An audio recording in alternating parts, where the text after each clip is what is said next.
Now, last episode, we got the espresso done, which means we now have ourselves XP and the ability to sell XP to everyone on the server. But on top of that, I also finished up the little speakeasy, which I look forward to seeing more people potentially use. But yes, it does kind of undercut a little bit of, Eggs' shop. But that's kind of the reason it's a speakeasy, right? It's because it feels kind of illegal. And over here is all of that said and done, just in case you didn't make it through the prior episode. Also, in the meantime, there has already been another shop constructed, and there's a new truck right next door. And I kind of like this over here. Very, very nice. But I am selling XP books. I don't know if anybody has purchased anything just yet. Oh my goodness, 184 diamonds spent. Oh my. I wasn't expecting that. I may actually be short. Am I short on these cakes? And there's 372 diamonds back here. Oh, someone's been busy. Oh, and also it looks like my child has, something happened to my child that was in here. Rip zombie piglin. You will be missed. But yes, also got enchanted books all set up from our prior stuff. And yes, this leads me into a new project for today. And it's going to be a very, very large project. See, up until this point, I have been building train infrastructure non-stop, or at least it feels like it's been non-stop. I have trains that connect all kinds of automation, resources, chocolate, all the way into this train station, partway station, I might say. And all of this has been for what? To just sell items into shops, but I've not really been doing a lot for myself. And this is kind of a turning point, I think, where we need to start building out more infrastructure like this and actually start filling out this entire landmass that I surrounded with a train track. But there is a problem with this land area. It is up and down, and it is really hard for me to start to build out individual projects simply because of the terrain that is going on here. So I do want to fill in a lot of this terrain, and thankfully I have a dirt factory, which makes collecting all of the dirt really, really easy for this project. But it is going to take a lot, and I mean a lot of effort to essentially cover most of this, while avoiding that, because we're going to use that in the future. But I want to cover a lot of this, not the watery areas that are going through right here, but like the area that is off in the distance here. I want to tear down some of these villages. Sorry, villagers, you're going to have to go. And yes, I kind of want to cover up the water that runs through here. I don't think that would be too bad. But I want to kind of level things out. Like, I want to fill in and make this whole thing sort of flat, at least to this height, so we have a lot of flat space to work with. And that is going to make life so much easier on me if I get that done. And I need this flat because by the end of today's episode, I'm hoping that I have a mega, and I mean mega, cobblestone factory up and running that is producing cobblestone and breaking it down into all of its base components. So that way we have it locational over here and we can use it for several other projects. Because if you remember last episode, I talked about it a lot. I have plans on automating brass and also zinc and copper and also iron, all facilitated in one location. And so a flat area is going to 100% be needed, especially if I want to, well, automate tuff in large quantities, automate dripstone in large quantities, and also automate andesite in large quantities? Yeah, and we're gonna need a ton of lava, which also means a lava pit. Oh, and I might steal Foxy's idea on this lava pit, because I didn't know that you can make unlimited lava from literally 100 source blocks. It seems so broken, but we'll worry about that in the future. For right now, I've got to figure out a way to get this land up to that height right there. Oh, this is going to be interesting, but I am going to be doing this all on Twitch. So be sure to follow me on Twitch if you haven't already, twitch.tv/ChosenArchitect. You can also find it easily linked down in the description below. So check me out. Make sure you're followed over there. But if you're not and you're already watching this part of the video, well, you've probably already missed the live stream. So without further ado, roll that time lapse.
enjoyed that time lapse. It was a lot of work getting this set up, and it wasn't actually the part where the dirt got placed in, because that was pretty easy, as I just essentially added a bunch of deployers onto my train.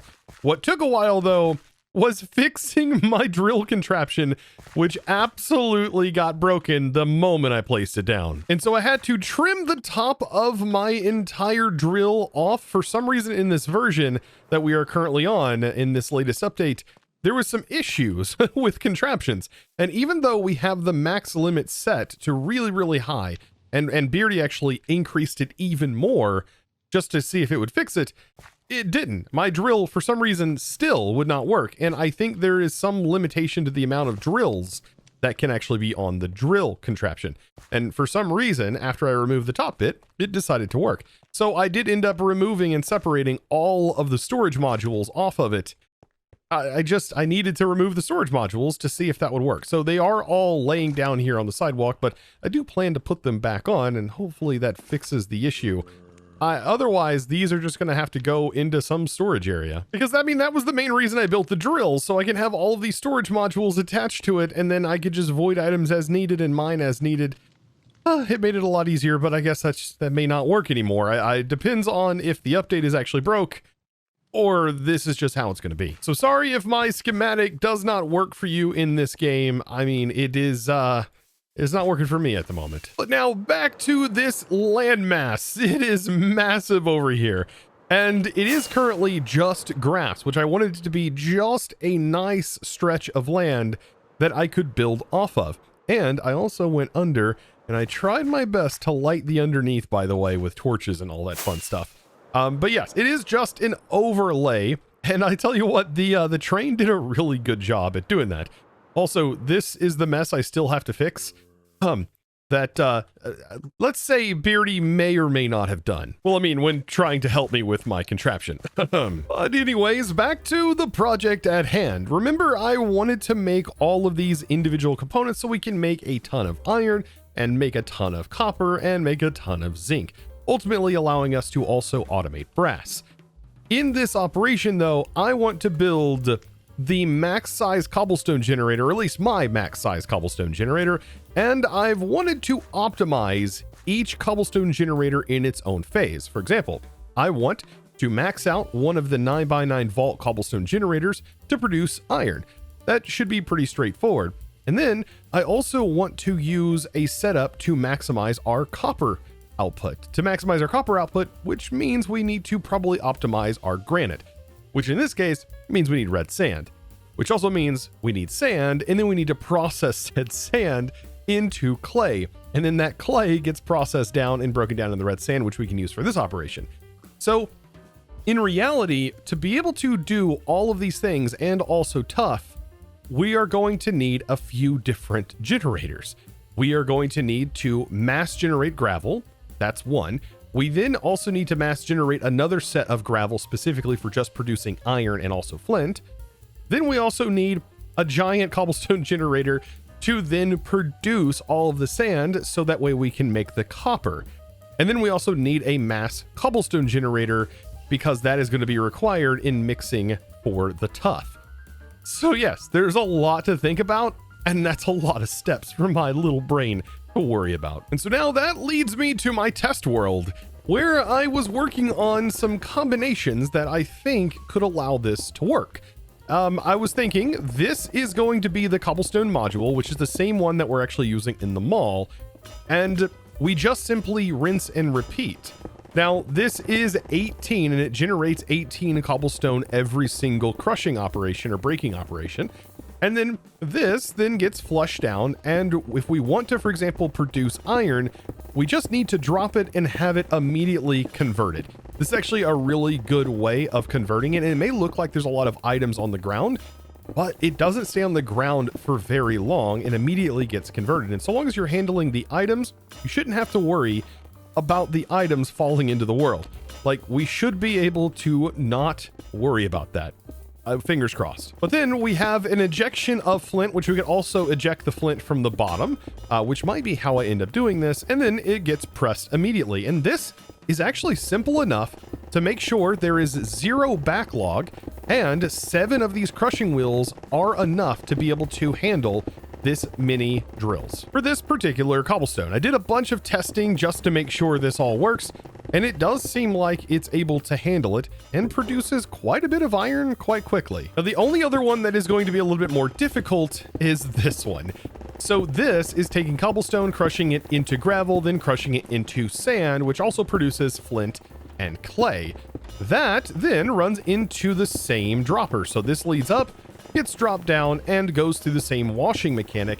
However, this is dropping everything out of here. So it's also dropping clay when it reaches a stack, flint when it reaches a stack, and sand when it reaches a stack, which is all putting it inside this one chest, including that clay. But this is also washing the sand, so it does produce excess clay. That then needs to be split because it is producing quite a bit, and 2 of these are able to actually handle all of this. Ignore the fact that there is flint in one of them. I think that was from my setup operation. But that then gets sent into this chest, which gets rerouted into another section, into a weighted ejector that is linked up to the depot, goes up into the barrel, and then comes back down to then be smelted. And the reason we need terracotta is because crushed terracotta turns into red sand, which we're going to need in bulk. Now, as far as gravel goes and producing gravel, I mean, that's just this operation right here without all of this. So that's quite easy. Then the rest is where the complicated part comes into play, in which I haven't even set that up yet because there's no way I'm fitting that into one episode. It's going to be crazy enough just to get all of this set up on the multiplayer server within today's episode. So back onto the server, let's get our schematic real quick. And I think this is a big brain play right here. So instead of doing my platforms the way I've been doing them, I think I should just grab a schematic of a predefined area that is quite large, and we can just take this schematic and literally paste it in to a new area, giving us a nice ground floor. Like, why wasn't I doing this before? I should have been doing this the whole time. Now, just like our other buildings, I do want it raised up a little bit higher off the ground, so at least 2 blocks. And we can place this in right over here. Look at that. That is so nice. So I'll just scroll wheel it in, and I think we can, oh no, I have to scroll wheel the side. I just want to make sure that this all lines up, and we can even flip it so it doesn't match the same as the other side, like the other building. I think that would be fine to do. We can completely flip the thing, so there's a lot of options here. We have rotate, there's mirror, which I kind of like the idea of mirroring, which makes it completely opposite of that. And then if we want to go even further, we can rotate this twice, and now it is definitely different. Bring that back, and then we've got to bring it up 1. Oh man, I love the way the schematics work. So this will give me a pretty large platform, but if I need it to be even larger, I can just simply add another section to the back, and not only add another section, I can literally just make it as big as I need by like nudging this in the correct direction, right? We totally can do that. Like I can nudge it like this, so on and so forth. I still love how I said big brain earlier, but it only took me like almost 50 episodes to figure this out. Oh, it only hurts a little bit. I tell you what, it only hurts a little bit. And so after grabbing a little bit of tough, thankfully all of these containers just have so much material in them.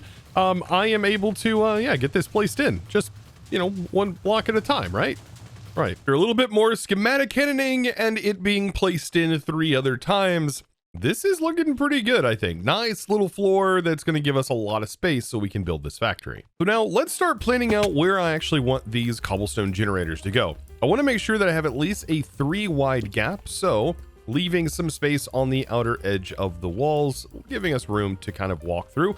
I need to figure out how big is these cobblestone generators, and this is doable with this schematic. And by the way, you'll be able to find this cobblestone schematic, which is the same one I used in the mall. I've cleaned it up, made it a little bit easier to put together, and you can now schematic this cobblestone generator in. The only problem is you're going to need to supply it lava, and you're also going to need to put the water in, but I'll explain how that works too. And this one is called Chosen's Large Cobble Gen. Yes, and this generates, like I said, I believe it is going to be 19 every operation because there are 9 on each side, or sorry, 18 every operation, because there is 9 on each side. And the optimal solution to go underneath this, to be able to handle like all of the cobble that's generated, is about 7 crushing wheels, and that allows it to stay constantly running without the vault actually filling up. The vault is just going to be the medium for which the cobblestone is transferred through. And so the cobble gen is going to look a little bit like this. If I rotated it a little bit, you can see we have power input on the back, which is this right here, and then the front, which is this side. So I got to figure out exactly where I want to place this, and I am going to keep in mind the actual width of the back. And like I said, I want to keep it about 3 blocks away. And I mean, this should make it pretty easy. I can just use the bounding box itself, and that's going to allow me to position this perfectly and be able to see the exact point at which I need to place these corners in. So there's that corner. And then over here, this is where I will know this corner's at. And I'm literally just using the schematic to map this out. Now, this is going to be absolutely wild because I need one that is going to be for cobblestone. I need another cobblestone generator that is going to be producing gravel and the products from that gravel, right? No, wait, I actually need a cobblestone generator, then a gravel generator, because we need gravel for mixing of products. Then I need to process gravel into iron, so I need another one of these. There's going to be a lot. Yeah, I'm going to have a lot of cobble gens here. Now, after mapping this out, we'll have the cobblestone generator for cobble. We'll have one that's producing gravel. Then we'll have one that is producing gravel, but turning it into iron and flint. One that is producing sand and immediately being turned into clay. And then we'll have 2 others that we could potentially use for other things in the future. I mean, who knows? We may need another one to produce significantly more flint. So we might use this to produce gravel and then wash that gravel just into more flint. And then just literally send the iron over here. Like we may just double up on our iron, who knows? And then we could use this one potentially to double up on clay if this system isn't fast enough. Ultimately though, my goal for this is to produce all of the metal materials. I mean, really, copper. I need a lot of copper because I love building with it. And I have been in really short supply, believe it or not. Tell you one thing though, I really hope Beardy Power Co. is ready for the stress that I'm about to put on the network because this is about to get real. Now, I don't have them on yet, but I do have them in place. I think I'm gonna get them in place before I start putting the lava in. And that also means I need to design each of the processing sections. For example, this was the cobble. This is going to be just receiving basic gravel. So to do this, we're actually going to place this cobblestone generator module on the top of this setup right here, which will then just fill this vault with regular gravels, similar to how this one works. Just going to have cobble in here that we can route wherever we want. But yeah, to make this operate very quickly, we are going to need to have the optimal amount of crushers, and that is going to be 7 in this case. I did some testing to see how many crushers it actually takes to kind of keep this constantly crushing up the materials and not stop. And yeah, turns out with this size and the amount that we're generating, about 7, give or take, is basically what we'll need. And I mean, this fits very, very nicely in here. You just take some chutes, place them directly on top and a chute directly on bottom, and we're ready to rock and roll. After getting this module set in, it's time to work on this one, which is going to be basically producing the same thing, which is gravel. However, the gravel is going to immediately be put on a belt because this is going to be directly turned into iron. Now, just like our gravel module, this is exactly the same. However, it is going to have another stack directly on top of it of crushing wheels. So we produce the gravel up here. That gravel immediately gets produced and gets processed and turned into sand, flint, and also clay, which, I mean, ultimately this is to produce a bunch of clay here. So we got most of the main modules in, but I also got to start worrying about lava, right? So I was thinking I can go 3 blocks out over here and figure out a way to utilize this side section, still leaving a spot over here potentially in case we need more flint, which we could set up another cobblestone generator to produce the gravel and then have that grind down into flint. So that way we have an excess supply, but I do need a lot of lava. So we are going to need a lava pump, and I'm going to take a play out of Foxy's playbook, and I am going to make the cheaty lava pool 9000. But in case you missed his video, let me kind of explain how this is supposed to work. We essentially need to set up a hole that is a 10 by 10. Well, I mean, it doesn't have to be a 10 by 10, but a 10 by 10 makes this pretty straightforward because we need 10,000 source blocks. Or do we? Well, we don't actually need them to be source blocks per se, because flowing actually works. So all we really need is 100 buckets of source blocks and then the rest be flowing. And for some reason, this still works. Now I've placed in 100 drills, and if I end up using 100 drills, that means I need to go 100 blocks deep essentially in order for us to have 10,000 quote unquote source block space worth of lava. So I've got to get this to dip down, and this is going to be done with a hose pulley, and I might just do it by hand. Maybe I might actually just pull a chain drive over here, but it might honestly be easy to just let it go all the way down to bedrock. Like, I'm not super worried about anything that's under this area, but I will have to make sure that all the walls are sort of filled in. And that's what's going to make this whole thing work, or fingers crossed it works. Now I am wondering, is this going to be a mess if I don't put like chests on here? Like, do I have to put chests on here? I mean, the items will just despawn, right? Yeah, but you know what? YOLO. And hopefully this doesn't go too fast. I actually don't know what direction it needs to go. It is glued together though, by the way. If anything, it'll be kind of funny. Let's try. And oh yeah, I mean it's oh no, stop. Oh, there's an entire lake down here. Oh, well, that changes everything. Well, this just made it a little bit harder on me to do. So I'm gonna pull this all the way back up. And now that I have an outline roughly of the area, what I could do is I'll just fill it in and also fill in that outline, because I have to fill in this whole thing by hand, because I don't. Yeah, I mean, I could maybe put deployers in front of it, and then that would break the water.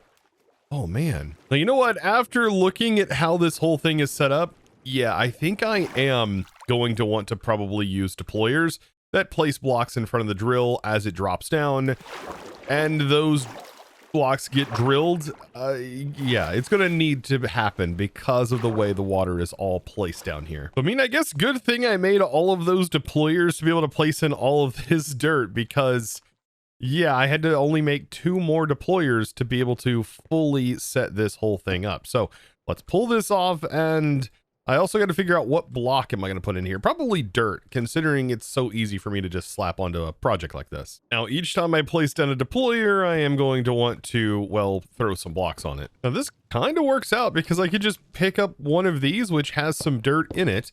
And because the dirt's going to get placed and instantly broken again, it should go right back in the buffer. So I really just need about 100 every time just to make sure it can cover the whole thing.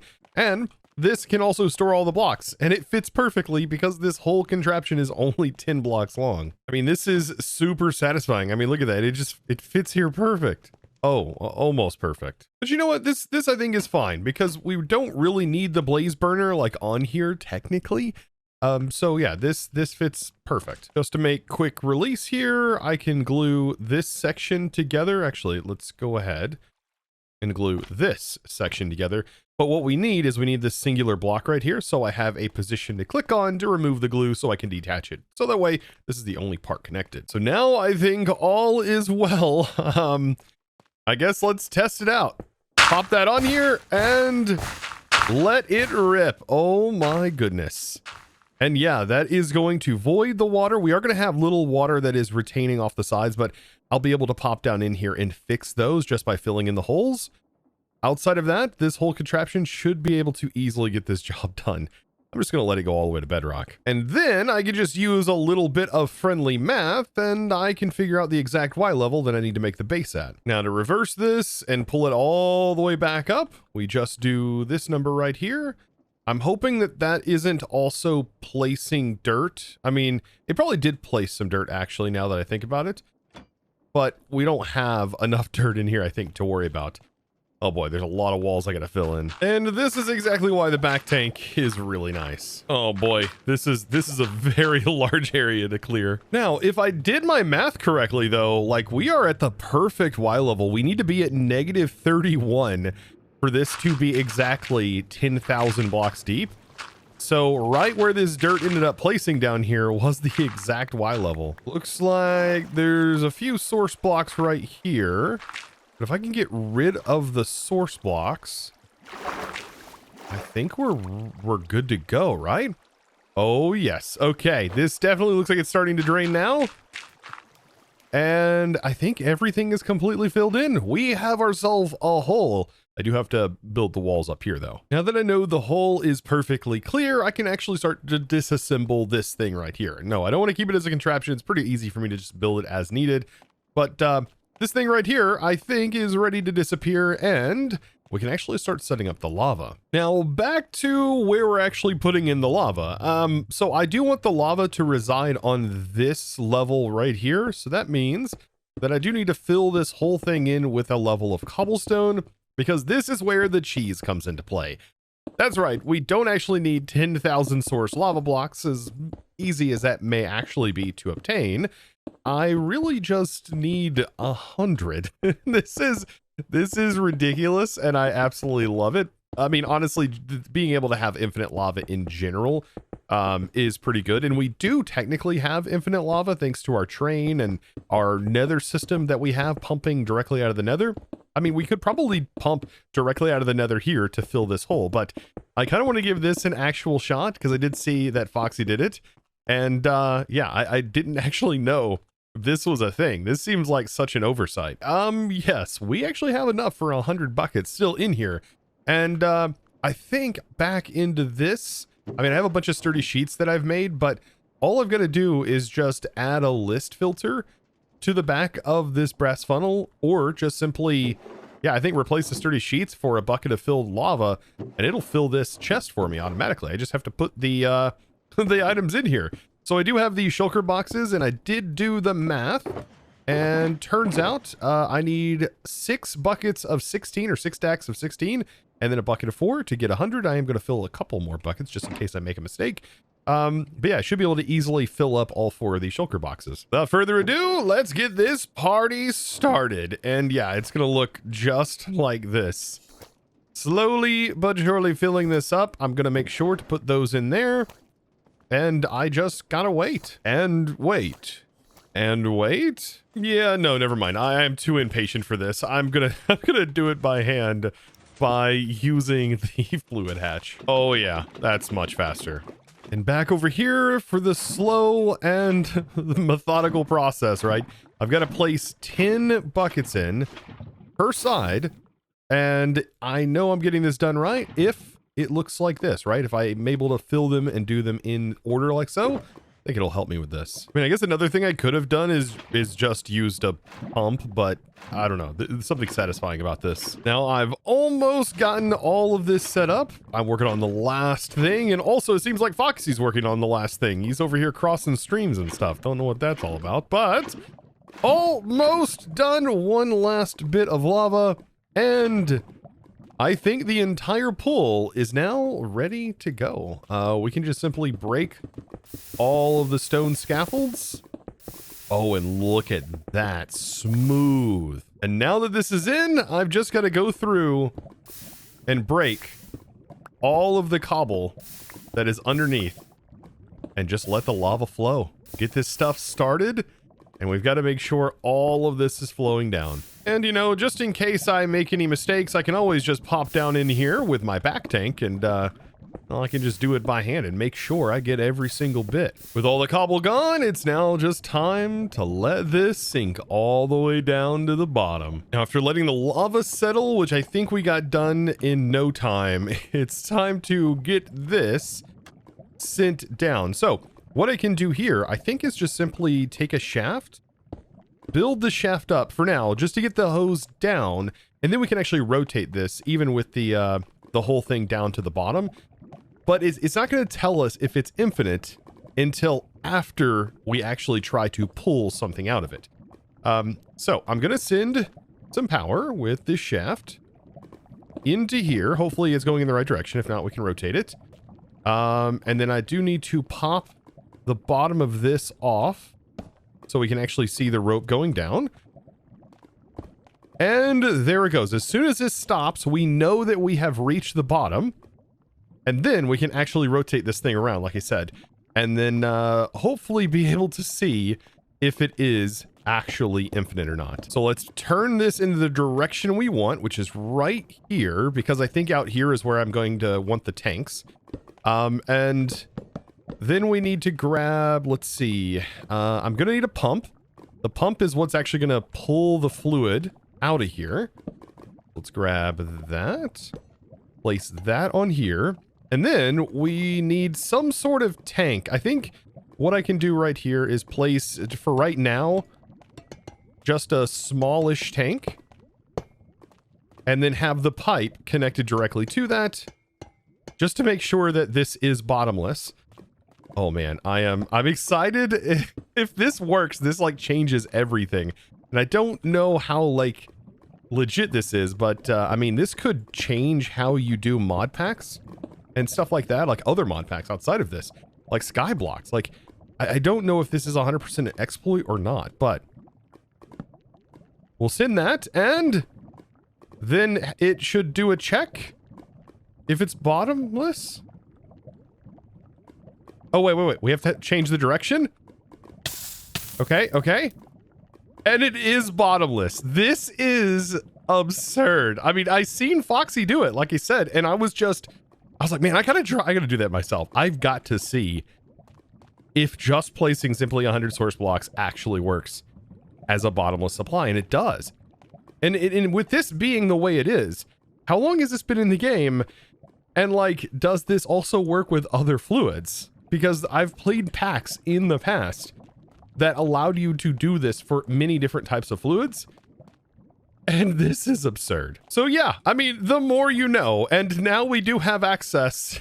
We do have access to unlimited lava. I'm going to turn it off for right now because I don't actually need it fully running just yet. But we do know that this is where we can get ourselves some infinite lava for all of our projects that we're going to be working on. Oh, this is great. And boy, oh boy, are we going to need some lava. So this is definitely a start of a huge project. This is not something I can simply get done in one episode. Unfortunately, I am going to use this lava now to fill all of the sides. And all I have to do is place lava right here and then waterlog all of the trapdoors, including this trapdoor right here. So before you turn it on, just make sure you waterlog all of these trapdoors.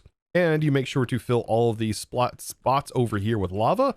And this is all ready to go. I've got to do it for all of them. And thankfully now I have lava literally right here. Now I can't leave you here. I did go ahead and get, if we go ahead and free cam, I did get all of the water placed in, all of the lava placed in, and we got to turn them on. I mean, we've got to at least turn them on.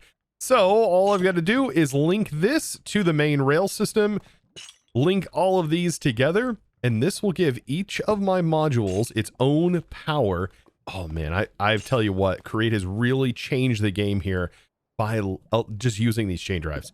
Because this allows all of these cobblestone generators to be kicked on and start just running. So yes, this is just going to passively collect cobblestone.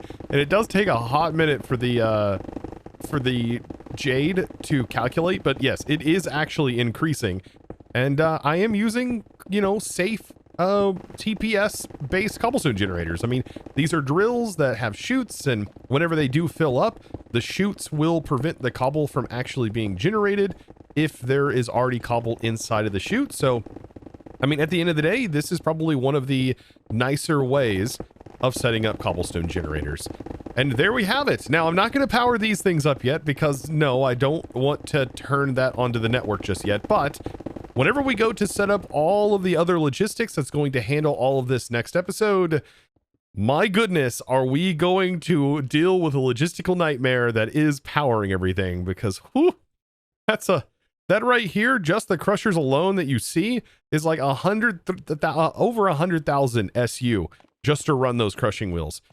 Yeah, it's like 2,048 SU to run those at max. Just one wheel at max. But I mean, I'm definitely getting my money worth out of Beardy Power Co. for sure. All like 32 diamonds I've spent. It should have been way more expensive, but don't tell Beardy that. But anyways, if you did enjoy today's episode, of course, be sure to click that subscribe button if you haven't already. And well, give this video a huge thumbs up, as a lot of time does go into these episodes.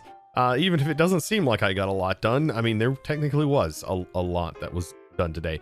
Anyways, I appreciate you very, very much. And without further ado, it's now time for me to thank the amazing supporter of today's episode. And that huge thanks goes out to Fireblades6000. Thank you so much for your amazing support and choosing to support me in one of the best ways possible by becoming a Discord premium member and supporting this content in one of the best ways possible. And continuing to do so, you absolute boss. And guys, I want to thank you too, and hopefully we'll see you in the next episode. And of course, as always, thanks for watching.